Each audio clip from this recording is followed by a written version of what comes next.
नमस्कार. आज आपण सौर कृषी पंप म्हणजे मागेल त्याला सौर कृषी पंप या योजनेसाठी अर्ज कसा करायचा ते आज या व्हिडिओच्या माध्यमातून बघणार आहोत. सर्वप्रथम कोणत्याही ब्राउझरवर जायचं आहे. तिथे MTS-KPY असं टाईप करायचं. त्यानंतर मागेल त्याला सौर कृषी पंप योजना या 1 नंबरच्या लिंकवर क्लिक करायचं आहे.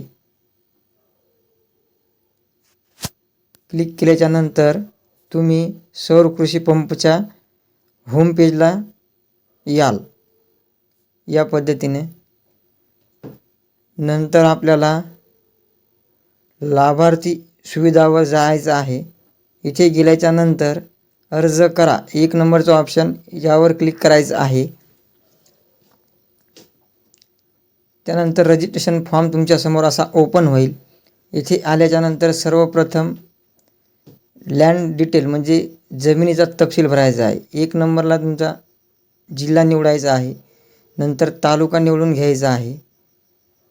नंतर तुमचं गाव म्हणजे शेतीचं शिवार कोणतं आहे ते गाव निवडायचं आहे.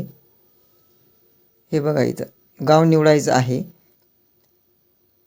गाव निवडल्याच्या नंतर तुमचा गट नंबर काय आहे ते टाकून घ्यायचं आहे. त्यानंतर तुमचा याचे गट नंबर नंतरच्या कॉलमला ऑटोमॅटिक आपल्याला फक्त सिलेक्ट करून घ्यायचं आहे. नंतर तुमच्यावाला शेअर क्रॉप आहे की स्वतः ते निवडून घ्यायचं आहे. नाव इथे ऑटोमॅटिक येईल. त्यानंतर एरिया बी ऑटोमॅटिक येईल.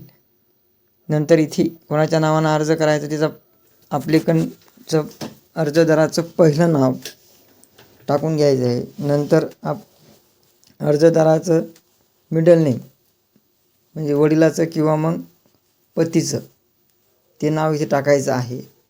नंतर इथे आडनाव टाकायचं आहे.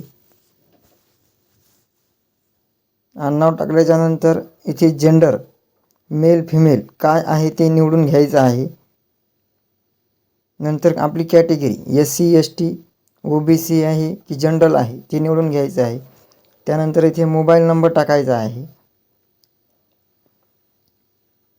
मोबाईल नंबर टाकल्याच्यानंतर खाली बघा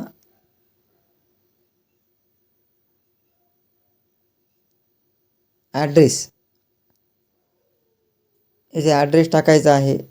हाऊस नंबर टाकायचा. नंतर लँडमार्क टाकायचा आहे. त्यानंतर आपला जिल्हा कोणता आहे इथे जिल्हा निवडून घ्यायचा आहे. नंतर तालुका निवडायचा आहे.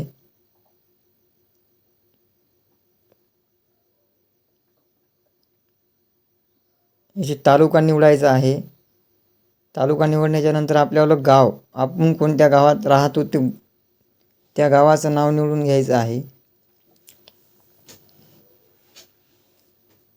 नंतर आपला पिनकोड यामधून जे असेल ते सिलेक्ट करून घ्यायचं आहे.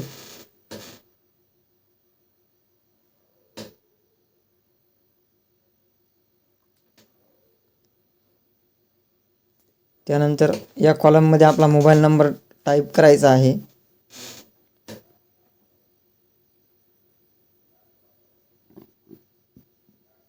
मोबाईल नंबर टाकल्याच्यानंतर इथे आपल्याला आधारचं व्हेरिफिकेशन करायचं आहे.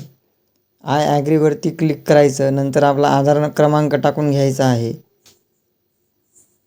आधार क्रमांक टाकल्याच्यानंतर गेट OTP यावरती क्लिक करायचं आहे. नंतर आपल्या आधार कार्डसोबत जो मोबाईल नंबर लिंक आहे त्यावर एक OTP येईल. तो OTP या कॉलममध्ये टाईप करून घ्यायचा आहे.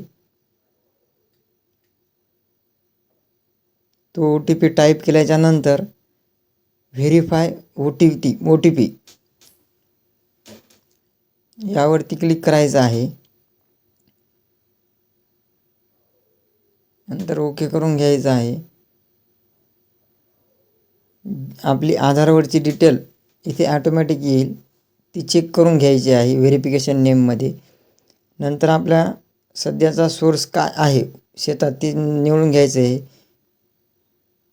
पाणी खारं आहे की गोड आहे ते निवडून घ्यायचं आहे. आपली विहीर असेल तर किती फूट आहे ते निवडून घ्यायचं आहे. एक्झिस्टिंग पॉइंट म्हणजे आपल्या कालवा गिलवा आहे का ते निवडून घ्यायचं आहे. त्यानंतर आता इथे बघा आपला हंगामात आपण काय काय पिलेलं आहे, खरीपमध्ये काय, रब्बीत काय ते निवडून घ्यायचं आहे. आता सध्याचा पंप कोणता आहे ते निवडून घ्यायचं आहे किंवा नाही. असेल तर टाकून घ्या. असेल तर आता कोणता आहे, AC DC काय आहे ते, पाण्यातला आहे किंवा मग वरचा आहे, किती कॅपॅसिटी किती आहे, डिझेलवरला आहे, इलेक्ट्रिसिटी आहे ते निवडून घ्यायचं. आता आपल्याला इथं बघा सध्या आपल्यावाली रिक्वायरमेंट सौर पंपची कोणती आहे ती निवडून घ्यायचं आहे. 3चा 5चा 4चा आपलं जे क्षेत्र आहे त्या क्षेत्रानुसार आपल्याला तिथं ॲटोमॅटिक कॅपॅसिटी येईल. आता इथे बूस्टर पंप जर पाहिजे असेल तुम्हाला 3चा तुमची कॅपॅसिटी झालेली आहे, तुम्हाला जर 5चा घ्यायचा तर इथे येस करा, नसेल तर नो करा, काही हरकत नाही. आता इथे अकाउंट नंबर टाकून घ्यायचा आहे.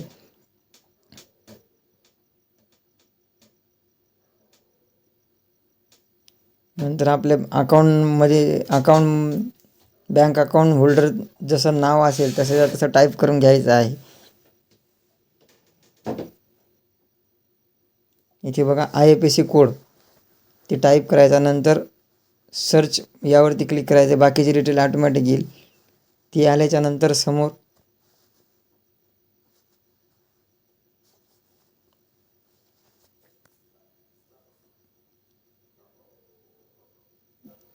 त्यानंतर डिटेल चेक करून घ्यायची आहे सर्व.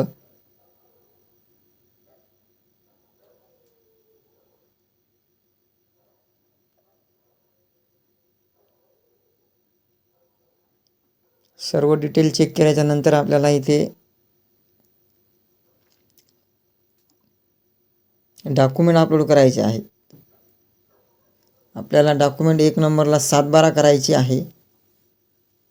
नंतर बँक पासबुक किंवा मग कॅन्सल चेक या दोन्हीपैकी एक करायचं आहे. नंबर 3ला पासपोर्ट साईज फोटो टाकायचा आहे. SC किंवा ST असेल त्यांच्यासाठी कास्ट पण त्यांना अपलोड करावी लागेल. आता हे बघा या बॉक्समध्ये क्लिक करायचं आहे टर्म अँड कंडिशनच्या. नंतर आता 1 नंबरला आपण 7/12 अपलोड करणार आहोत. इथे 7/12 अपलोड करायचे आहे.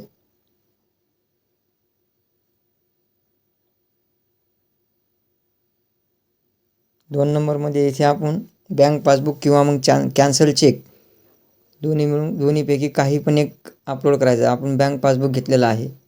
नंबर 3ला आता इथे आपण पासपोर्ट फोटो अपलोड करणार आहोत. ते बी आपल्याला डॉक्युमेंटमध्ये म्हणजे PDF फॉर्मॅटमध्येच पाहिजे आहे. नाही तर JPGमध्ये असेल तर घेणार नाही अपलोड तिथे. नंतर अपलोड या बटनवरती क्लिक करायचं आहे. नंतर खाली एकदा माहिती सर्व चेक करून घ्यायची. माहिती चेक करून घेतल्याच्यानंतर खाली सबमिट सेव्ह या बटनावरती क्लिक करून घ्यायचं आहे. नंतर ओके क्लिक करायचं आहे. आता इथे रिफ्रेश किंवा मग रिलोड किंवा मग F5 हे असं काहीही करायचं नाही. केल्यास अर्ज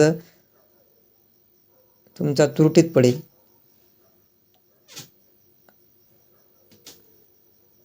अर्ज सबमिट झाल्याच्यानंतर अशा प्रकारचं तुमच्यासमोर एक पेज येईल. म्हणजे ही अर्जाची तुमची प्रिंट असेल. ही पावती काढून घ्यायची. आता आपला अर्ज हा सौर पंपासाठी यशस्वीरित्या सबमिट झालेला आहे. जर तुम्हाला पेमेंट जर करायचं असेल तर पेमेंटचा ऑप्शन अर्ज केल्याच्या नंतर ताबडतोब आलेला आहे. तुम्ही पेमेंट पण करू शकता. अशाच नवीन माहितीपूर्ण व्हिडिओसाठी चॅनलला सबस्क्राईब करा, फॉलो करा.